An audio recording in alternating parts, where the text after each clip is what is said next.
The mode of existence that we experience as humans is one where it is typical to yearn for the divine. And from that yearning, religious traditions of all kinds develop naturally. So the idea that religion as a whole is dying, as some people imagine, I think is unlikely. However, the times are changing. The religion of your grandma, I think, will have no meaning to your grandchildren. It is the idea of hell that threatens the religion of your grandma today. Hell, in many ways, is funny. Hell, on the one hand, is death at its most powerful, but simultaneously it's also a form of eternal life. Hell is a type of paradox. But throughout history, hell has been a very successful religious concept. Has been, because hell has run, or is running into, a problem. Hell as a belief is only tenable if you never interact with the people who supposedly go to it.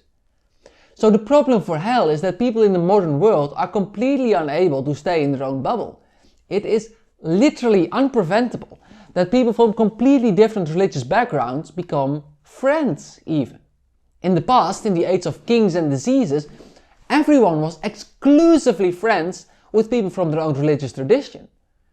But now, obviously, the world, while it has always been around, has now become global as well, if you know what I mean. Go out on the streets and without exception the alien is right there.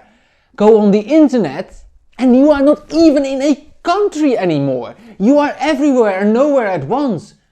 And unless you actively make for yourself a safe place, you are navigating an unbeholden sea where all traditions are equally valid.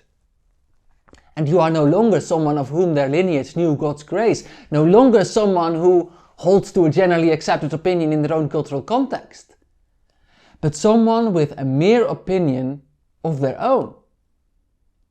For many beliefs, but for hell most of all, this new globality of the world is very cursed.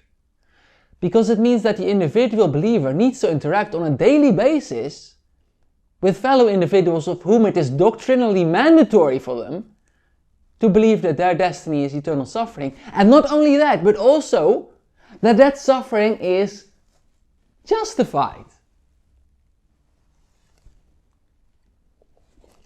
Hell becomes untenable in such a world as the world has become.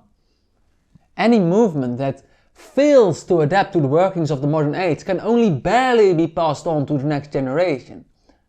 And while religion as a whole will never, those movements will surely die.